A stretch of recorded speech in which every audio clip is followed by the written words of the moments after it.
All right, here we go. Hopefully this mic's working. A little bit of grief with it earlier. And I'm back inside again. I went outside. I'll tell you what.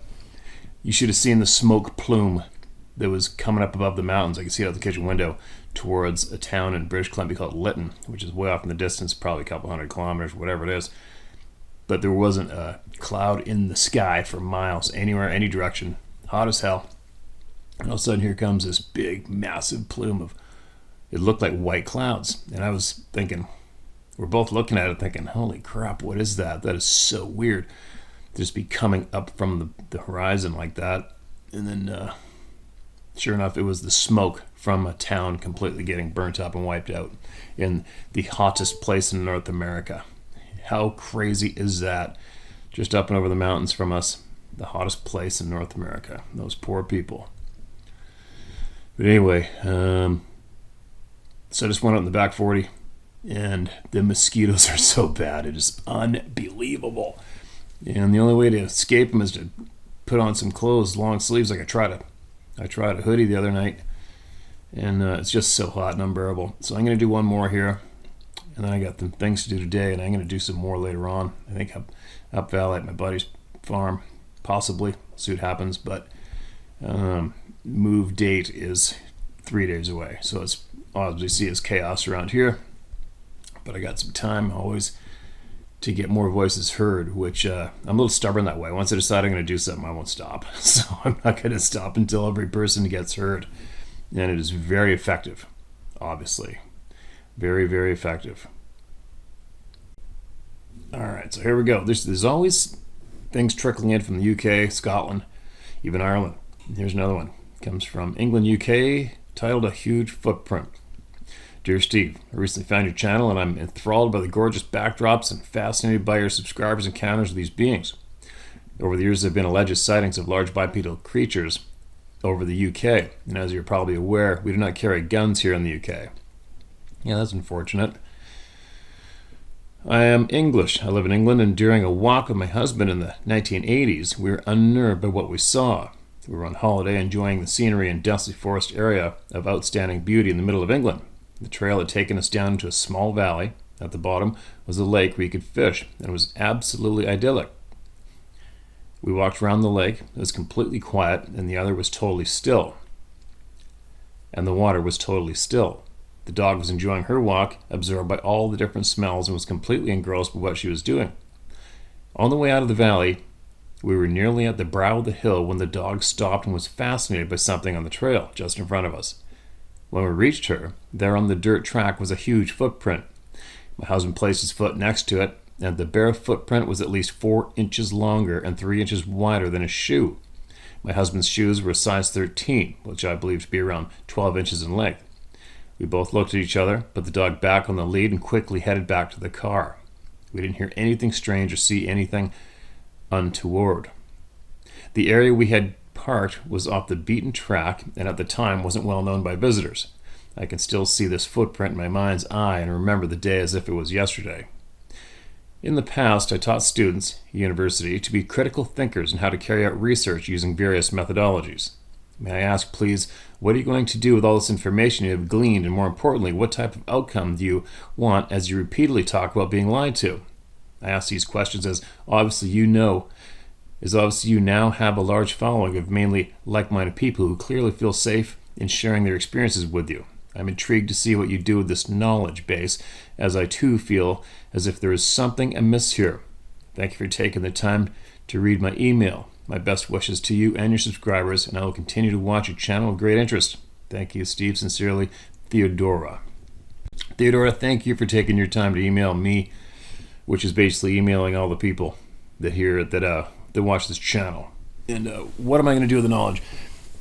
You know, I think all of us we all have the choice to gain more knowledge in this lifetime, and have choice of what we want to learn, or choice of what we feel we need to direct our energy to. But unfortunately, the people who have become corrupt with power and control have been basically force feeding lies to the main population for how many years now? Before you go on, it's sometimes I just obviously I don't script anything, you guys. I don't practice speaking before I get on here. I don't pre-answer questions. So I guess what I'm trying to say is maybe back up a little bit. Theodora, when you see one of these things looking at you from mere feet away, it changes everything instantly. It makes, if you can think, if you're somewhat of a free thinker and not just go into complete shock and clam up and never speak about it again, but if you can somewhat still think for yourself, what happens is what happened to me is I instantly became aware that we are being lied to and misled. It was a very, very easy slap in your face fact. These are very real. It's not a joke. It's we're being lied to. Why? And that starts the first question of why. Why are we being lied to? Why are we not being educated properly about these beings who are here, whether here full time or not? I don't know. Why are we being lied to? Why are we being misled? And you start going down that rabbit hole, and then you realize that basically who knows how much of a percentage of the education system dumped down the throats of the children today is a sham. It's a program.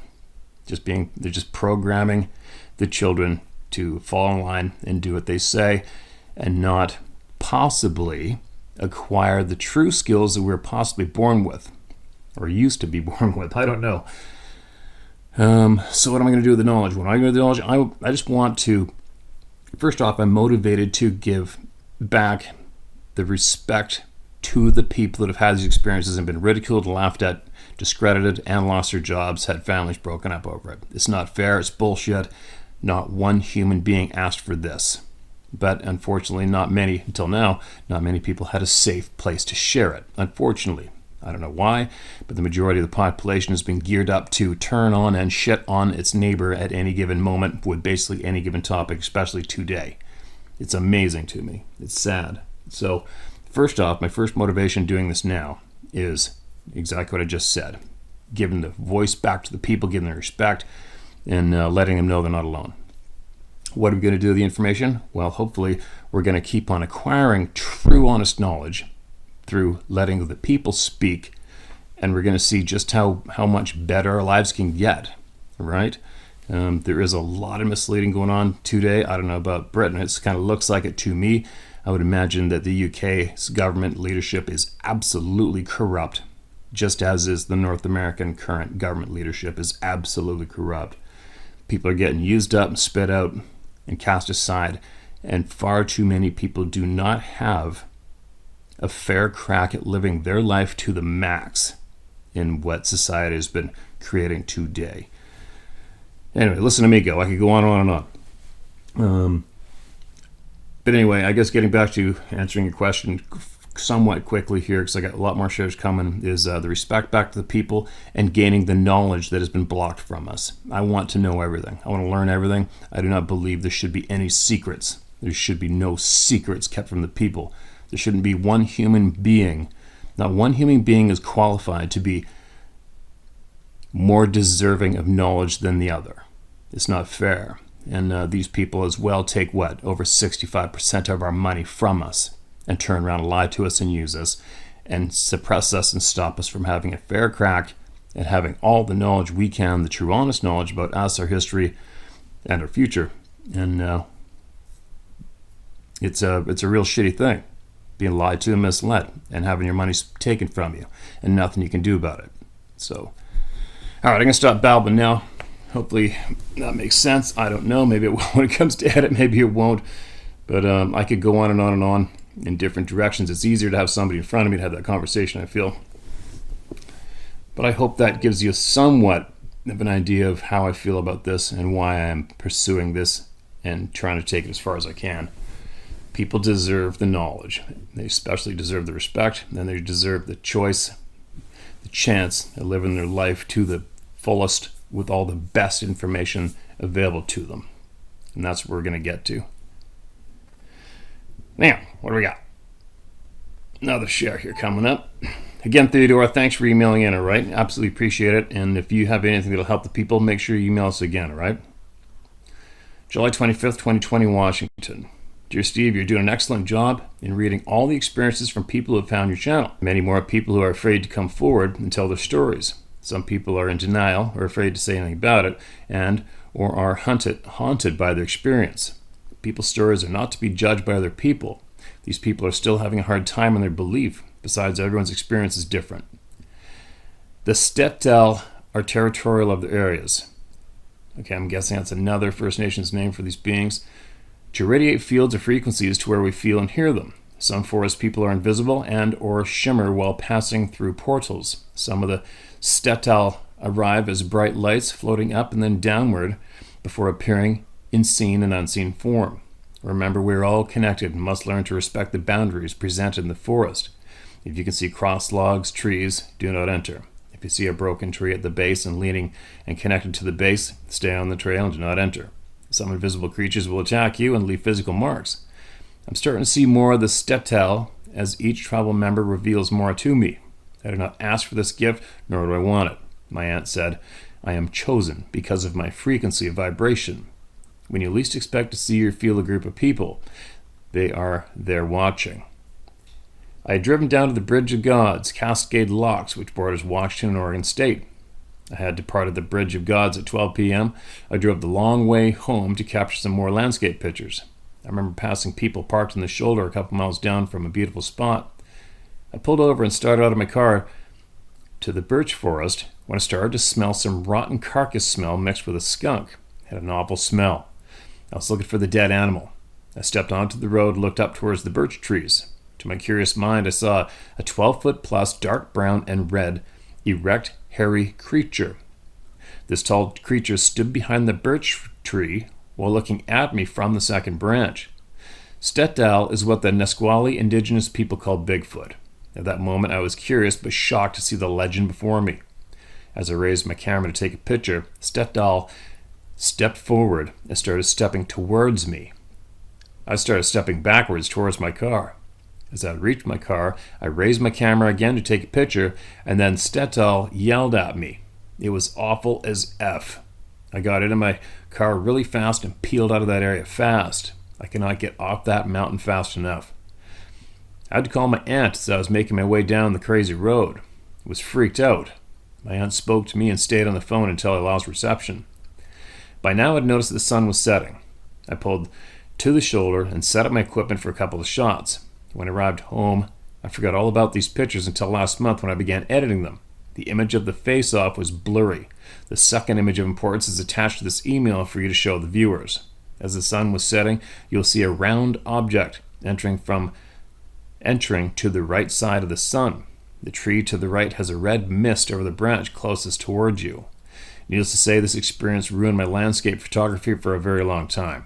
I'm just now going into the forest with friends and by myself again. I talk out loud when I start to feel them around. I've not felt threatened since the very first time. I've been to a lot of forests in the last 40 days. I announce when I start to feel them all the time immediately. I am here and I am here to take pictures of the forest and not of them. I'll write again. I've had other experiences. Rest in peace, Macaroni. Happy hunting. Say my name. Shan Soaring Eagle. All right. Thanks for that, Shan. Another unnerving experience, right? Another member welcome to the Club of No Return, just like that. In a glance of with a simple sighting, he just entered the Club of No Return, and I'm glad you shared it. Obviously, you're not the only one, right? And I will. I've got your photograph here on my phone. I can't really see any detail on it, but I possibly will once I throw it up the edit, and I will definitely share this on this email with the people. All right. Thanks again for emailing that in, and make sure you email more in with if you got more knowledge you come across that can help the people. Make sure you send it in, and we will we'll get it out to everybody. All right. Be safe out there.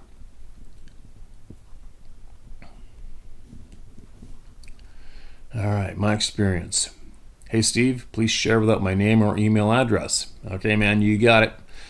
Big fan of your YouTube channels, and you seem to be living the life a lot of us can only dream of. I know the trials and tribulations are still there, but the more time spent in the wilderness eases those concerns, at least for me. To cut to the chase, I grew up in central New Hampshire.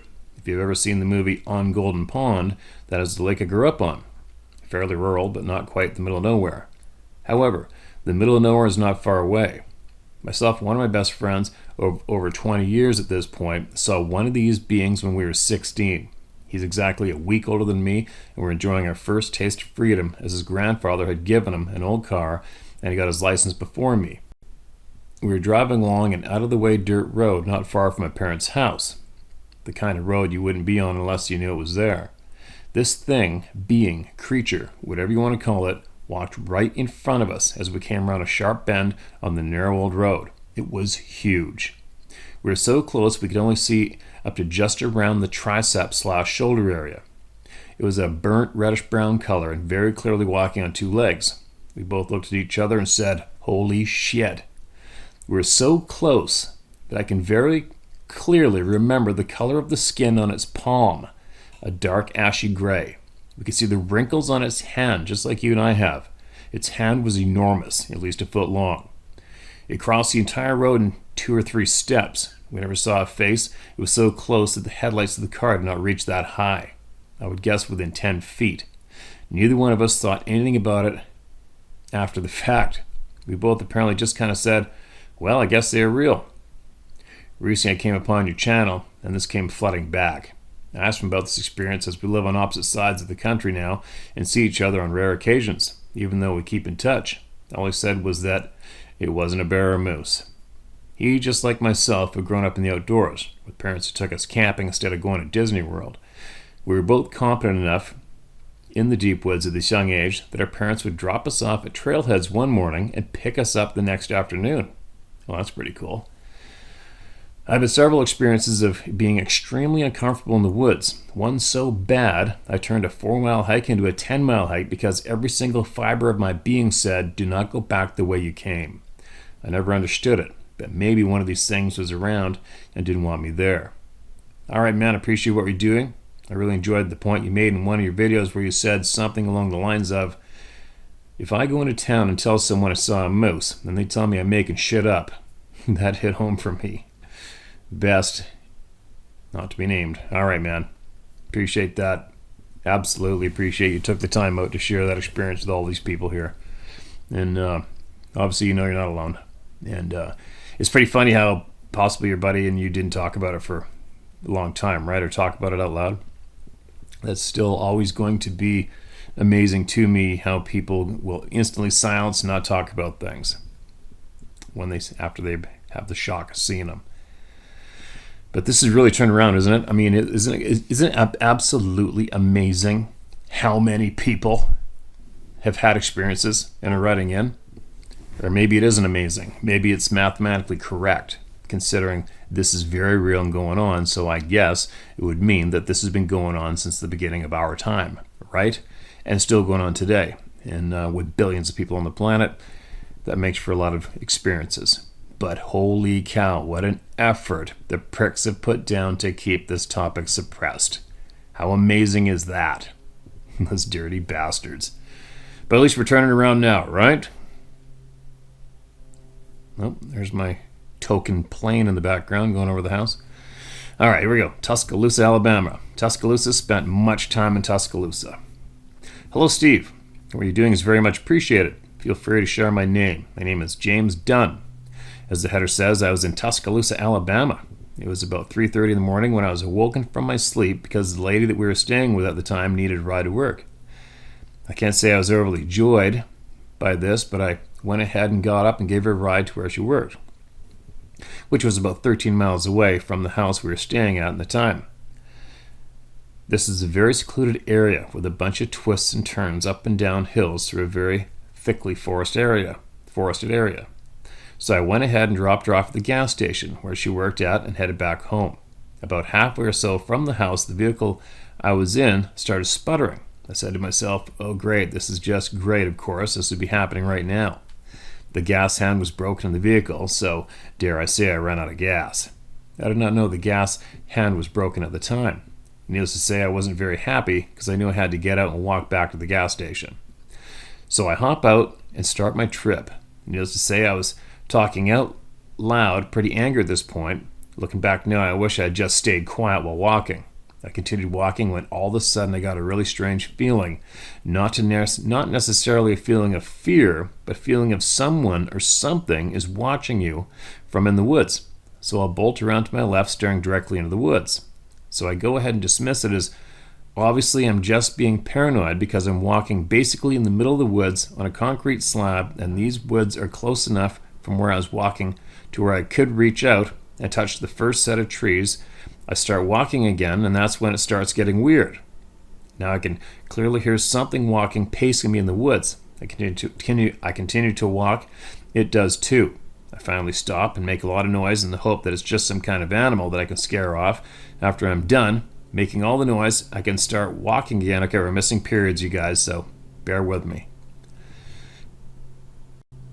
Making all the noise I can, I start walking again. Whatever this thing was, it starts walking again too. So I start walking a little ways and stopping just to test to see what this thing was going to do. Every time I stopped, it would stop.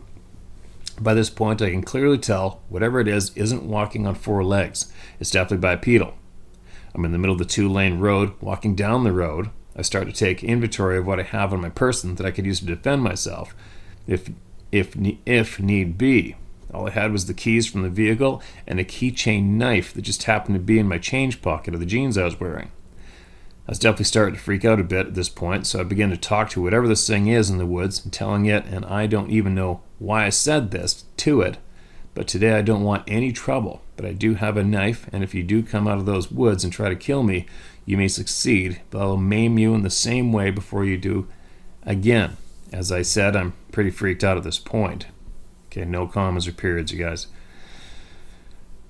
This goes on for about 1.5 miles of me walking, stopping, as it did the same. It was basically mimicking me the whole time.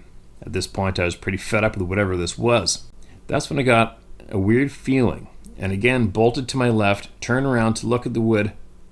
Right about the time I was facing the woods, a rock beamed me right in the chest. I came up off the ground a little bit, almost catching the rock in my hand as it fell from my chest.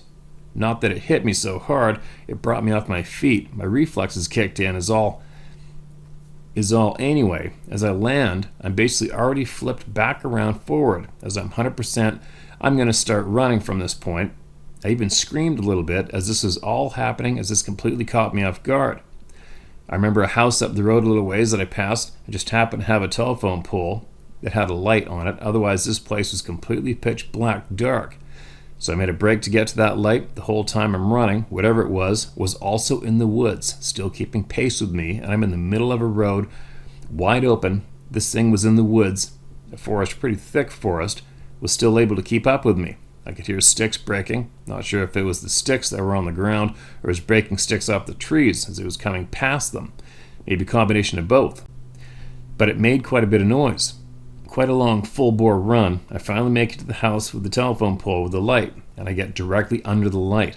I can hear this thing stop running, but take a few more steps and then stop. I sit there and catch my breath, but still paying close attention to the woods about 20 feet away from me. I made the decision that I was going to stay right here until the sun comes up. So needless to say, me and whatever the hell this thing was just stood for about 10 to 15 more minutes before I hear it just start walking, getting further and further away from me, deeper into the woods. Another 10 minutes or so goes by, and I start seeing the sun come up. I start praying and thanking God that I got through this. Now, whatever it was, I never seen it. It never came out of the woods, but whatever it was definitely wasn't an animal. I'm not sure what made this thing start following me. Maybe my anger was projected onto it. I'm not really sure. But there was no growls, no rancid smells, and as a matter of fact, until I got that first weird feeling, I hadn't even heard anything. This happened about 15 years ago, and as I'm sitting here writing this to you, I'm still catching chills and goosebumps from this experience. Well, that's everything. Like I said, I really appreciate everything you do for giving us a voice and help everyone understand there's things that's going on in this world that is purposely being kept from us, and this needs to change. All right, you have a great day and keep moving forward. Sincerely, James Dunn. Wow. Thanks, James. Thanks for sending it in, man. And yeah, I've been in Tuscaloosa literally dozens of times. Spent a lot of time in Greene County, Bolagi, Alabama, with some good friends there. And actually met a trapper there. I mentioned this earlier on this channel, but I met a trapper there, and he actually knew who I was online. They had bought a new hunting property in Greene County, and they were taking care of like a big population of raccoons and beavers and trying to enhance the hunting for turkeys and deer and stuff. But anyway, this trapper had found a 17-inch prints going across the field and a huge pile of feces that he scraped up and saved in a bag. And he came across that himself, and he'd been interested in the topic ever since. There's obviously, if you heard of people sharing on this channel and everywhere else, there's no shortage of sightings in Alabama. But my friends in Greene County, they had never had any experiences, and we spend a lot of time out all night long with thermal and night vision scopes chasing hogs. And it is kind of creepy down there, man. You can see how something could easily run around in rural Alabama and keep out of sight, unless they want you to be aware of them, which that one did, right? Which isn't very cool. I don't know why they do it. Haven't a clue. It's not a very nice thing to do to anybody. But anyway, thanks for sharing that, man. And make sure you send in more if you ever get any more experiences. If you have any more experiences, make sure you share them if you want. At least share more knowledge here for the people, with the people, if you come across some that may be handy for the people, okay? All right, what's this one? My name is Mike from Illinois. I thought that this is creepy enough to share with you and your viewers. I was at the neighbor's house when I looked out the back door of the house at another neighbor's place, about 2 doors down, and saw this face looking incredibly angry and staring right at me. I had another video recorded on my phone, but I can't find it for some reason or another. The video that I sent is very short, but let me tell you that in the moment it was incredibly intense, and the video and pictures do it no justice. I have no idea what that is, but it looks like it hates me and my neighbor. Feel free to share this if you want to. I'm a new viewer in your channel, and now I'm a big fan of it. Keep up the good work. All right, you sent me a video. All right, I'm going to have to try to find that in that other previous email. All right, and if I do, and I can, even though the internet connection sucks here, I'll try to get it included into this video share. All right, thanks a lot for sending that in. And I don't know why they look at us with such hate. I haven't a clue. And sometimes you wonder if it's resting bitch face, if it's just the look they normally have, but I don't think so, because some people that I know firsthand, they've been face to face with these things, and they've described the look on their face, everything from it looked like it was amusing itself, to them looking just inquisitive, to looking scared, to looking surprised. And unfortunately, a whole pile of people have said it looked like it wanted to kill me and it hated me. And that is really creepy. Anyway, here we go. Military story. Please leave my name and email confidential. I prefer not to use the base name, but I thought I'd leave it in so my story would be verified to a point. You know what I've found is there seems to be a handful of people on here that no matter who or what it is, if somebody says they're military, people just want to dive bomb and say, nope, you're lying. You wouldn't have said this, you wouldn't have said that, you wouldn't use this word, you wouldn't have been in there, you wouldn't have done this. It's like, holy shit, you guys. Just listen to the frickin' email and take from what you will or leave it, all right? It gets a little frustrating sometimes. But anyways, that was a little babble. Let me carry on here. Early in the morning, around 2 a.m., January 17th, 1991, I was assigned to do a patrol in Area 6 on Barksdale AFB in Louisiana. As an Air Force Security Police Law Enforcement Specialist, I had been in the USAF for several years. During those years, I had earned leadership's respect by doing what I am told to do, no matter how difficult the task. Early on, Barksdale, I had a drugged-up civilian man try to beat me to death. He was charged and pleaded guilty to attempted murder on a federal officer.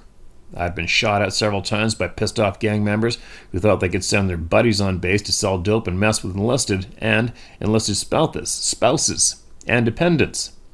From fighting to selling drugs, the gang members were all arrested, their buddies being pissed off cowards who would empty a pistol at the security police on the base gates and drove off. By this time, I had also been recruited into nuclear weapon security and presidential security, relating to a secret presidential bunker that was used on September 11, 2001 by President Bush. I actually met President Bush Jr. A few handful of years back while we were sitting in the booth at a hunting convention in Reno. Anyway, moving along. The bunker is now declassified. I was also a member of an emergency services team, which is basically a team of 4 USAF cops that are trained to kill people using different tactics than normal cops. Back to the story. On January 17th, early in the morning around 2 a.m. in Louisiana, I entered a conventional weapons storage area in Barksdale.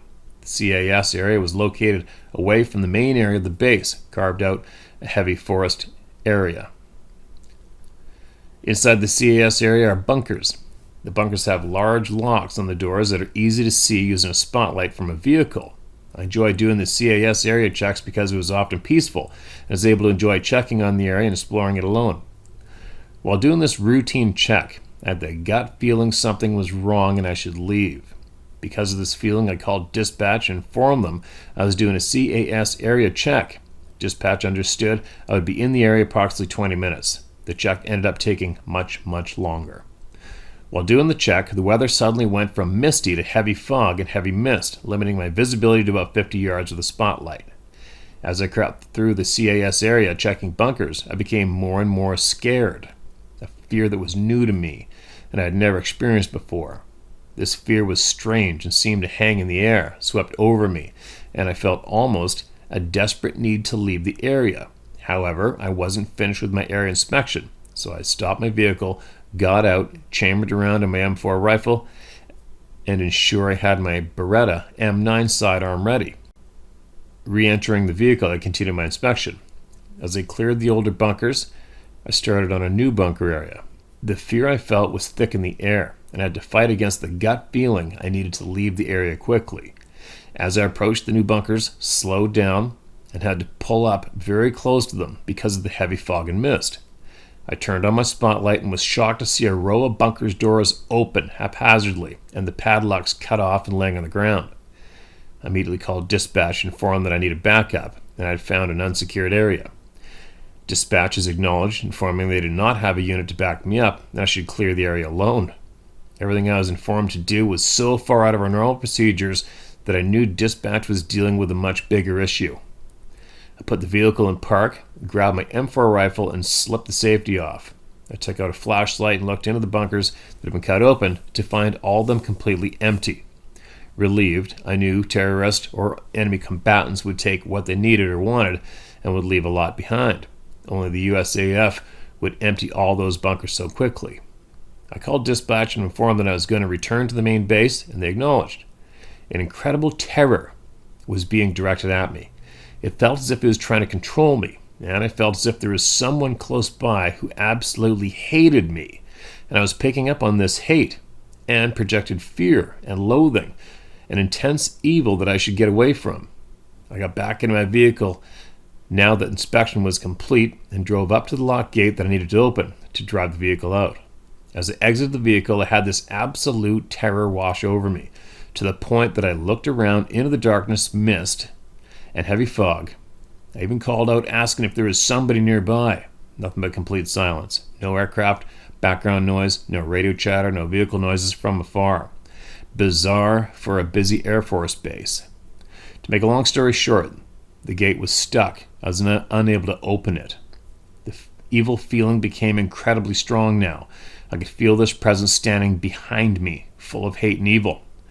Becoming increasingly aware of this invisible entity or creature, I stopped, turned toward the area I could feel this thing was at, and asked it politely to allow me to leave. I turned back and the gate was free to open. I drove my vehicle through, locked the gate from the inside, and walked about 20 feet to a pedestrian gate and attempted to unlock it to leave the area. I couldn't unlock it. I felt this entity almost pressing against me, emitting almost overwhelming fear. Fighting the fear, I once again turned towards this entity and asked if I could please leave. I turned back to the gate, and it was easily unlocked. I exited the gate and turned around, locking it shut. I had this distinct feeling the entity was not able to leave the CAS area, and I was safe from it. But it felt as if it was projecting hate and the intense fear at me, trying to terrify me, which worked. I cleared the round out of my M4 and put the weapon back in my truck. As I turned back to my normal duties, I realized hours had passed. Conducting my 20-minute inspection, it was now around 7 a.m. I was about to leave and turn towards this entity one last time. I said, "Thank you for letting me go." Suddenly the hate and the fear stopped, and felt this invisible entity move away from me back towards the new bunkered area. I returned to the main base, turned in my weapons, and went into the flight chief's office to explain why I was late returning and brief him on finding bunkers open. I knocked on the door, hearing "Enter." I pushed the door open to see the day shift flight chief sitting behind the desk. When he recognized me, he stood up and said in a very aggressive manner, "Did you see it?" Thinking this NCO was talking about the open bunkers, I said, "Yes." He came closer, and in an aggressive manner again asked if I had seen the creature. I was taken back and said no, but I felt it. He looked me in the eye and told me, "Never go into the CAS area alone. And if I was ordered to, which was common, to discreetly inform dispatch, I can't enter the area alone because I was given a lawful order not to." Strangely, I was never assigned the CAS area again. As I write this, it is June of 2021. That experience was truly the most terrifying experience of my life. I'm now 53 years old. I live and work in remote Alaska. I've been charged by a bear. It's close to the terror I felt as a young man on the base, but not as bad. Alaska. Well, I'm sure you know there's no shortage of sightings of these things. Well, I wouldn't say the same thing you experienced at the base, but there's no shortage of Sasquatch sightings in Alaska, that's for sure. And what an intense, crazy-ass experience you had, man. It's too bad you couldn't have got that guy to, that officer to tell you exactly what the creature was. That's amazing. Any other people out there listening to this channel, if you know exactly what was shared, anything, if you know anything more about this topic in this area and what was shared with us through this email, and you want to add to it, please do. Many people are going to be very, very curious about the, quote, creature, end quote, that is around those bunkers. What an intense, scary, shitty experience. So many people are experiencing similar or the exact same. Isn't it something else? It's unbelievable, man. It's endless. Endless. It just sucks that, it just sucks we're being lied to and misled. Not informed, honestly. It's not fair. Hello, Steve. My name is Eric Deal. D-I-E-H-L. So my last name is D-A-H-L. Pronounced Dahl is Dahl, so Deal. I'm going to guess that's the correct way to pronounce it. I hope I didn't screw it up, Steve. I hope I didn't screw it up, Eric. I'm from Malvern, Arkansas, in the south central part of the United States. I've been listening to and watching your channel for a few years. I really enjoy listening to everyone's encounters with this creature. I too have several encounters with this creature. I've always been outdoors ever since I was a young kid. I've always enjoyed hunting and being outdoors. My first encounter happened when I was 14 years old. It was late August, and the power was out, so of course we had the windows open. It was around 1:30 a.m. when I could hear my horse in the backyard flipping out. She kept running frantically around the pasture in her backyard. I grabbed a spotlight to check and see what was going on. I shined the light on her to see her trembling. Her whole body was shaking, and she would not take her eyes off the tree line that was about 500 yards behind her house. I've never seen a horse so traumatized, and I've grown up with horses all my life. As I'm shining the light trying to find out what is out there, I hear this creature scream, howl, or whatever you want to call it. I can feel it in my bones. It makes the hair on the back of my neck stand up every time I think about it. I could hear the creature take off running through the pine thicket, snapping trees, and then letting out two more loud groaning screams. However, I did not see this creature, and remember this tree line is at least 500 yards behind her house. I heard it clear as day. I know what a bear sounds like, as well as bobcats and mountain lions. This creature was far different than anything I've ever heard. I woke up the next morning for school. After a long night of little sleep, my sister opens her door and asked if I heard that noise last night. I remember a sigh of relief coming over me, knowing that I was not the only one that had heard this strange creature. 2 years later, at the same house, archery season has just opened up. I've been hunting several mornings, and I keep smelling this awful smell. It almost smelled like soured milk, so instantly I'm just thinking it's a black bear and continue to hunt. About 2 weeks into the season, I decided to try an evening hunt. It was relatively a slow evening. About an hour before dark, I see a large group of deer feeding towards me. I'm set up on the edge of a field looking into an oak flat. The deer are calm and are getting closer. I noticed a doe in the back of the group looked really poor.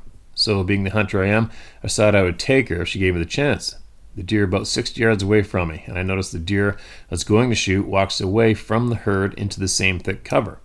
I lost sight of her and put my attention on the deer feeding towards me.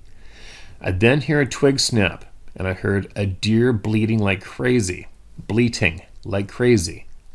It was out of my hearing in seconds. Whatever grabbed this deer had to jump a 6-strand barbed wire fence. I was so shook up and scared I called my dad to come and get me and bring a gun. I did not hunt a while after that due to the encounters I had with this creature. I'm now again an avid bow hunter and got into elk hunting last year. These are my encounters. I really enjoy your YouTube channel and your zero bullshit policy. Keep up the good work and God bless you. All right, man. Thanks for that share, Eric. And it's funny, like I've said to how many people, if you had an experience, a feeling, and in the woods alone, or whoever, with anybody else, and it compels you to go online, seek out this topic, then find this channel, and then seek out the email address and go out of your way to type an email to share with the people, you already know what you heard. You know. And you're going to go elk hunting, just beware. What I can tell people is grizzlies and elk go hand in hand, all right? If you're going to be in a state or province where there's elk, and if you're going to a state where there's elk and grizzly, just be aware that where there's elk, there is grizzly bears that go hand in hand, and as well that where there is elk, there seems to be a higher number of experiences with these beings, these people, whatever they are. So good luck, stay safe out there, and if you ever come across any good solid knowledge that you feel the people need to hear, be aware of, make sure you email it back into us, all right, and I'll get it shared with everybody. But be safe, good luck, and I will talk to all you guys a little later on. I got a lot of shit to do today. Holy cow. Oh, a small PS. Good friend of mine, he's captain with the Whistler Fire Department. He recently, yesterday, just left here to drive to Kelowna. Just recently he left here to drive to Kelowna and drove right by Lytton. Lytton is where we basically broke the North American heat record last week, which is just over the hills from me. It was amazing. And he just texted me the pictures this morning. They lost the whole town. The whole town is gone. They figure possibly the train going down the Fraser River ignited the fire, and the thermal winds were just ripping up the valley at the time, and the whole town is gone. It's a very, very, very sad, tragic, terrifying thing to happen to all those people there. So send them a prayer. Be careful out there.